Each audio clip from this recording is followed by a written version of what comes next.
মহিলাদের জন্য কেন্দ্রীয় সরকারের নির্দিষ্ট যে তহবিল রাখা আছে সেটা ডিস্ট্রিবিউশন শুরু। অন্নপূর্ণা লক্ষ্মী ভান্ডারের মধ্যে দিয়ে ৩,০০০ টাকা করে প্রতি মাসে আমাদের দেওয়ার যে কমিটমেন্ট সেটা থাকবে। মহিলারা এপ্রিলের লাস্টে সরকার হলে ১লা মে ৩,০০০ পাবে, আর মেয়ের প্রথমে সরকার হলে ১লা জুন ৩,০০০ টাকা পাবে। এটা আমার এবং রাজ্য সভাপতির ঘোষিত অবস্থান। বাকিটা সংকল্পপত্রে পাবেন। যেন এক নতুন ঝড় উঠেছে লাখ লাখ মহিলার মুখে। এখন একটাই প্রশ্ন, বন্ধ হয়ে যাচ্ছে নাকি লক্ষ্মীর ভান্ডার? এরকম টাইপের প্রশ্ন কিন্তু উঠছে।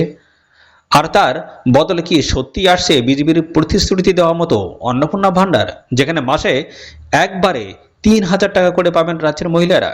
এই প্রশ্নের এখন উত্তাল সোশ্যাল মিডিয়া, অর্থাৎ এই প্রশ্ন ঘিরেই কিন্তু সোশ্যাল মিডিয়া উত্তাল হয়ে পড়েছে।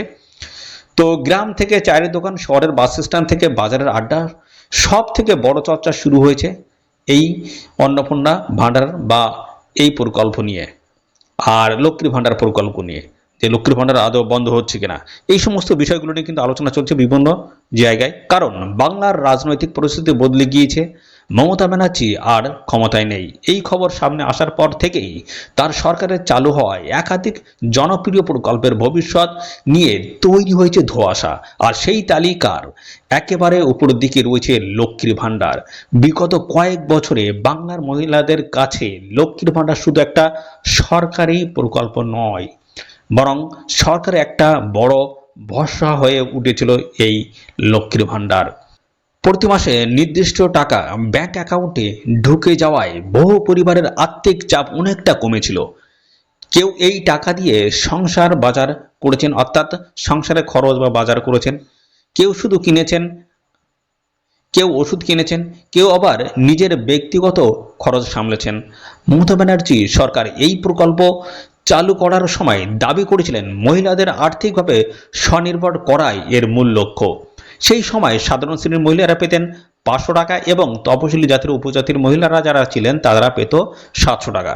তারপর ধাপে ধাপে সেই টাকার পরিমাণ বাড়ানো হয়। প্রথমে সাধারণ শ্রেণীর মহিলাদের টাকা ১০০০ এবং তপশিলি মহিলাদের ১২০০ টাকা করা হয়। পরে আবার সেটা বেড়ে দাঁড়ায় ১৫০০ টাকা এবং ১৭০০ টাকা। ফলে বহু মহিলার কাছে এই ভাতা মাসের অন্যতম গুরুত্বপূর্ণ আয়ের উৎস হয়ে দাঁড়িয়েছে। কিন্তু এখন পরিস্থিতি পুরো বদলে গিয়েছে। নতুন রাজনৈতিক সমীকরণের থেকে এখন জোর গুঞ্জন শুরু হয়েছে। অর্থাৎ বন্ধুরা, নতুন কিন্তু রাজনৈতিক সমীকরণ তৈরি হয়েছে, এখন জোর কিন্তু গুঞ্জন শুরু হয়েছে। তো মমতা ব্যানার্জি ক্ষমতায় না থাকায় তার চালু করা বহু প্রকল্পের আর কোনো গুরুত্ব থাকবে না নতুন সরকারের কাছে। নতুন সরকার যারা এসছে তাদের কাছে কিন্তু যে পুরনো যে সমস্ত প্রকল্প ছিল আগের যে সরকারের, সেই প্রকল্পের কিন্তু কোনো রকমের গুরুত্ব থাকবে না। রাজনৈতিক মহলের একাংশের দাবি, সরকার বদলের পর পুরনো সরকারের জনপ্রিয় প্রকল্পগুলোর নাম, কাঠামো বা সুবিধে সবকিছুই পাল্টে যেতে পারে। আর সেই কারণেই এখন জল্পনার কেন্দ্রে উঠে এসেছে বিজেপির প্রতিশ্রুতি দেওয়া অন্নপূর্ণা ভান্ডার প্রকল্প। তো বন্ধুরা, এই প্রকল্পের কি বেনিফিট রয়েছে, অর্থাৎ কত করে প্রত্যেক মাসে মাসে পাবে, এবং পাশাপাশি এখানে অ্যাপ্লাই করার জন্য তোমাদের প্রসেসটা কি রয়েছে, অফলাইন না অনলাইন, পাশাপাশি আবেদন করার জন্য তোমাদের এখানে কোন কোন ডকুমেন্টসগুলো প্রয়োজন হবে সেটাও কিন্তু আমি পরপর কিন্তু স্টেপ বাই স্টেপ জানাবো। আর কারা এখানে অ্যাপ্লাই করতে পারবে এবং বয়সটা কি থাকতে হবে, ঠিক আছে, বয়সটা কি থাকতে হবে সমস্তটা কিন্তু পরপর কিন্তু এই ভিডিওতে আমি ক্লিয়ারলি কিন্তু জানাবো। তো ভিডিওটি প্রথম থেকে শেষ পর্যন্ত দেখো। চ্যানেলে নতুন হয়ে থাকলে অবশ্যই এক্ষুনি চ্যানেলটিকে সাবস্ক্রাইব করে রাখবে, নিয়মিত আপডেট সবার আগে আমাদের এই চ্যানেল থেকে পেয়ে যাবে। তো ভোট প্রচারের সময় বিজেপির তরফে বারবার কিন্তু দাবি করা হয়েছিল ক্ষমতায়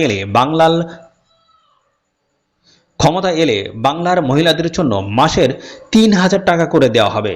এটা কিন্তু মুখ্যমন্ত্রী, এখন যে মুখ্যমন্ত্রী হতে চলেছেন শুভেন্দু অধিকারী এবং সাথে শ্রমিক ভট্টাচার্য কিন্তু এই ধরনের কিন্তু উল্লেখ তারা করেছেন। এই প্রকল্পের নাম দেওয়া হবে অন্নপূর্ণা ভান্ডার। এই ঘোষণার পর থেকেই মানুষের মধ্যে ব্যাপক কৌতূহল তৈরি হয়েছিল, কারণ লক্ষ্মীর ভান্ডারের তুলনায় এই টাকার পরিমাণ কিন্তু দ্বিগুণ। ফলে বহু মহিলা এখন হিসাব কষতে শুরু করেছেন, যদি সত্যি এই ৩,০০০ টাকা পাওয়া যায় তাহলে সংসারের অনেক বড় সমস্যা মিটে যেতে পারে। কিন্তু এখানে শুরু হয়েছে সবচেয়ে বড় বিভ্রান্তি। প্রশ্ন উঠছে, লক্ষ্মীর ভান্ডারের টাকা কি পুরোপুরি বন্ধ হয়ে যাবে, নাকি পুরনো প্রকল্পের নাম বদলে নতুন প্রকল্প আনা হবে। আবার যদি অন্নপূর্ণা ভাণ্ডার চালু হয় তাহলে টাকা কোন অ্যাকাউন্টে ঢুকবে, এই প্রশ্নের উত্তর খুঁজতেই এখন ছুটছেন সাধারণ মানুষ। সোশ্যাল মিডিয়ায় একের পর এক পোস্ট ভাইরাল হচ্ছে। কোথাও বলা হচ্ছে মে মাস থেকে নাকি লক্ষ্মীর ভাণ্ডার বন্ধ হয়ে যাবে, আবার কোথাও দাবি করা হচ্ছে জুন মাস থেকে মহিলাদের ব্যাংক অ্যাকাউন্টে টাকা ঢুকতে শুরু করবে এই 3,000 টাকা।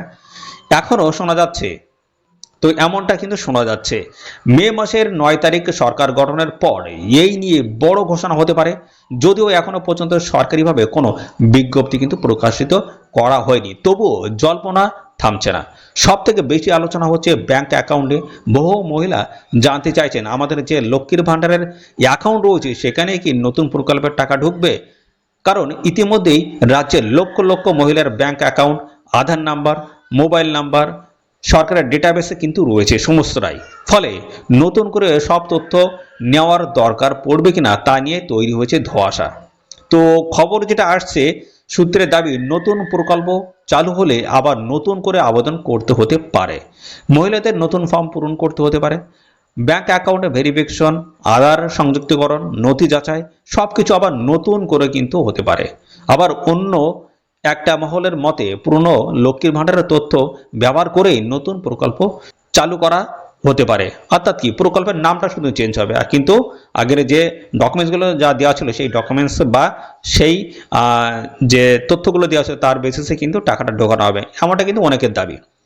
তারপর যোগ্যতার অ্যাকাউন্টে সরাসরি পাঠিয়ে দেওয়া হবে 3,000 টাকা। এই জল্পনার মাঝে আরও একটা বড় প্রতিশ্রুতি সামনে এসেছে, যুব শক্তি প্রকল্প।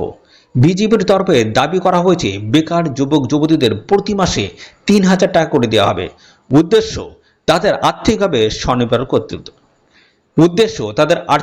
স্বনির্ভর করে তোলা। এতদিন মমতা সরকারের আমলে নির্দিষ্ট বয়সের যুবক যুবতীরা বেকার ভাতা পেতেন, কিন্তু বিজেপির দাবি তারা ক্ষমতায় এলে সেই টাকার পরিমাণ দ্বিগুণ করা হবে। ফলে এখন বাংলার রাজনৈতিক আলোচনায় সবচেয়ে বেশি ঘুরছে দুটো সংখ্যা, 3,000 এবং 3,000। লক্ষ্মী ভাণ্ডার তো অন্নপূর্ণা ভাণ্ডারে 3,000 এবং যুব শক্তিতে 3,000। তো এদিকে মহিলাদের জন্য অন্নপূর্ণা ভাণ্ডার, অন্যদিকে বেকার যুবকদের জন্য যুব শক্তি প্রকল্প। আর এই দুই প্রতিশ্রুতিকে কেন্দ্র করে এখন উত্তেজনা তুঙ্গে, যে এই ধরনের প্রতিশ্রুতি বাস্তবে কার্যকর করা সহজ নয়, কারণ প্রতি মাসে কোটি কোটি টাকা খরচ হবে এই প্রকল্পের পেছনে। ফলে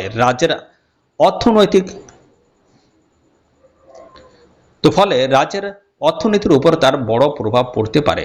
আবার অন্যদের দাবি মহিলাদের হাতে সরাসরি টাকা গেলে বাজারে খরচ বাড়বে, ছোট ব্যবসা থেকে স্থানীয় অর্থনীতির সব ক্ষেত্রেই তার ইতিবাচক প্রভাব পড়তে পারে।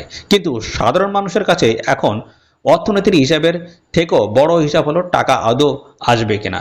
গ্রামের বহু মহিলা বলেছেন লক্ষ্মীর ভাণ্ডারের টাকায় সংসার চলতো, যদি সেটা বন্ধ হয়ে যায় তাহলে খুব সমস্যা হবে। আবার অনেকে বলছেন যদি সত্যি এই 3,000 টাকা আসে তাহলে সেটা অনেক বড় সাহায্য হবে। শহরের মধ্যবিত্ত পরিবারেও একই আলোচনা চলছে। বাড়ির গৃহবধূরা এখন প্রতিদিন ব্যাংকের SMS চেক করছেন, কেউ কেউ ইতিমধ্যে ব্যাংকে গিয়ে খোঁজ নিতে শুরু করেছেন। সোশ্যাল মিডিয়ায় এখনও দাবি করা হচ্ছে খুব শীঘ্রই অনলাইনে আবেদন শুরু হবে, নতুন পোর্টাল খুলে সেখানে আবেদন করতে হবে মহিলাদের, যদিও এই তথ্যের কোনো সরকারি ভিত্তি এখনো পর্যন্ত কিন্তু পাওয়া যায়নি। তো রাজনৈতিক মহলের একাংশের মতে মমতা ব্যানার্জি ক্ষমতায় না থাকায় তার প্রকল্পগুলোর রাজনৈতিক গুরুত্ব অনেকটা কমে গিয়েছে। বিজেপি সমর্থকদের বক্তব্য নতুন সরকার নিজেদের প্রকল্পকেই বেশি গুরুত্ব দেবে। তাদের দাবি লক্ষ্মীর ভাণ্ডারের পরিবর্তে অন্নপূর্ণা ভাণ্ডার হবে নতুন সরকারের প্রধান মহিলা কল্যাণ প্রকল্প।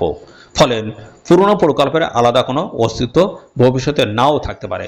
অন্যদিকে তৃণমূল সমর্থকদের দাবি লক্ষ্মীর ভাণ্ডারের জনপ্রিয়তাকে কোনো সরকারই সহজে অস্বীকার করতে পারবে না, কারণ বাংলার গ্রাম থেকে শহর সব জায়গায় এই প্রকল্প বিপুল জনপ্রিয়তা পেয়েছিল। এই পরিস্থিতিতে সাধারণ মানুষের বিভ্রান্তি আরও বাড়ছে, কারণ সরকারিভাবে এখনো পর্যন্ত কোনো স্পষ্ট ঘোষণা করা হয়নি। বিশেষজ্ঞদের মতে কোনো প্রকল্প বন্ধ বা চালু করতে গেলে দীর্ঘ প্রশাসনিক প্রক্রিয়া থাকে। তো বাজেট বরাদ্দ, সরকারি নির্দেশিকা, আবেদন পদ্ধতি, ডেটা, তো সব কিছুই সময় সাপেক্ষ। তাই রাতারাতি লক্ষ্মীর ভাণ্ডার বন্ধ হয়ে যাওয়ার সঙ্গে সঙ্গে নতুন প্রকল্প চালু হয়ে যাওয়ার সম্ভাবনা খুবই কম অনেকের মতে। তবুও মানুষের আগ্রহ কমছে না, কারণ ৩,০০০ টাকা শব্দটা এখন বাংলার মানুষের মনে একটা নতুন আশার আলো তৈরি করেছে। অনেক মহিলা এখন হিসাব করছেন, যদি সত্যি ৩,০০০ টাকা আসে তাহলে সংসার খরচ অনেকটাই সামলে নেওয়া যাবে। কেউ ভাবছেন ছেলের পড়াশোনার খরচে মেটাবেন, কেউ ভাবছেন নিজের চিকিৎসা করাবেন, কেউ আবার ছোট ব্যবসা শুরু করার কথা ভাবছেন। কিন্তু এখনো পর্যন্ত পুরো বিষয়টাই জল্পনার স্তরেই রয়েছে। সরকারি ঘোষণা ছাড়া কোনো তথ্যকে নিশ্চিত বলে ধরে নেওয়া ঠিক নয়, মনে করছেন প্রশাসনিক মহলের একাংশ। তবুও বাংলার রাজনীতিতে এখন সবচেয়ে বড় আলোচনার বিষয় হয়ে উঠেছে এই অন্নপূর্ণা ভাণ্ডার। মে মাস থেকেই কিন্তু বন্ধ হয়ে যাবে লক্ষ্মীর ভাণ্ডার, এরকম প্রশ্ন উঠছে। জুন মাস থেকেই কি মহিলাদের অ্যাকাউন্টে ঢুকবে ৩,০০০ টাকা? পুরনো অ্যাকাউন্টে কি টাকা আসবে, নাকি আবার নতুন করে আবেদন করতে হবে? যুবশক্তি প্রকল্পে কবে চালু হবে? তো এই প্রশ্নের উত্তর এখন খুঁজতে গিয়ে গোটা বাংলা। তো পুরনো অ্যাকাউন্টে কি টাকা আসবে, নাকি আবার নতুন করে আবেদন করতে হবে? যুবশক্তি প্রকল্প কবে চালু হবে? এই প্রশ্নের উত্তর এখন খুঁজছে গোটা বাংলা। বন্ধুরা, এবার আমি তোমাদেরকে জানিয়ে দিই, এখানে যে যে ডকুমেন্টসগুলো লাগবে অন স্ক্রিন তোমরা দেখে নাও। এই সমস্ত ডকুমেন্টসগুলো আবেদন করার জন্য তোমাদের কিন্তু প্রয়োজন হবে। আর বন্ধুরা জানিয়ে রাখি, এখানে তোমাদের কিন্তু খুব তাড়াতাড়ি কিন্তু অ্যাপ্লাই বন্ধুরা শুরু হয়ে যাবে। তো বন্ধুরা, টাকা হাতে পেতে তোমাদের যে সময়টা লাগবে সেটা হচ্ছে জুলাই মাস ধরে নাও। জুলাই মাসে তোমরা কিন্তু প্রথমেই অর্থাৎ 1 তারিখ থেকে জুলাই মাসের 1 তারিখ থেকে 10 তারিখের মতো তোমরা কিন্তু টাকা পেয়ে যাবে, এমন আপডেট কিন্তু রয়েছে। ওকে, তো যেহেতু সরকার গঠন করবে, তারপর কিন্তু বিভিন্ন যে সমস্ত দপ্তরগুলো আছে সেখানে কিন্তু দপ্তরের সমস্ত ব্যক্তিবর্গরা বসবে। তো তারপরে কিন্তু তারা বিভিন্ন দায়িত্ব হবে এবং দায়িত্বের বেসিসে বন্ধুরা পরপর কিন্তু ধাপে ধাপে কিন্তু আপডেট আসবে এবং তারপরে কিন্তু জানা যাবে যে কবে থেকে এখানে অ্যাপ্লাই শুরু হবে, অফলাইন না অনলাইন। ঠিক আছে, সমস্ত বিষয়গুলো কিন্তু পরপর জানাবে। কিন্তু কিন্তু কিন্তু দেখো, এটা কিন্তু মে মাস চলছে, তো মে মাসে কিন্তু আপডেটটা আসবে। তারপর পরে কিন্তু সময় কিন্তু লেগে যাবে, ভালোই সময় লেগে যাবে। মোটামুটি জুন মাস কিন্তু খেয়ে যাবে। জুলাইয়ের প্রথম দিকে আমি বললাম, জুলাইয়ের প্রথম দিকে টাকা ঢোকার কিন্তু সম্ভাবনা রয়েছে। আর এখানে আবেদন করার জন্য মিনিমাম যে বয়সটা রাখা হয়েছিল লক্ষ্মীর ভাণ্ডারে, ঠিক তেমনই কিন্তু বয়স রাখা হতে পারে, কিন্তু এটা অ্যাকচুয়াল নয়। যে আপডেট আসবে তার বেসিসে কিন্তু জানানো হবে। কিন্তু ধরে নাও 25 বছর হলেই কিন্তু অ্যাপ্লাই করা যাবে এবং যুব শক্তিতে কিন্তু অ্যাপ্লাই করতে পারবে। ঠিক আছে, তো সমস্ত আপডেট যা যা আসবে সমস্তটা কিন্তু জানতে পারবে আমাদের চ্যানেল থেকে। তো তার জন্য অবশ্যই এক্ষুনি চ্যানেলটিকে সাবস্ক্রাইব করে রাখো নিত্য নতুন সমস্ত আপডেট সবার আগে পাওয়ার জন্য। তো আজকে এই ভিডিও এই পর্যন্ত, পরবর্তী আরও একটি নতুন ভিডিওতে দেখা হবে। ধন্যবাদ।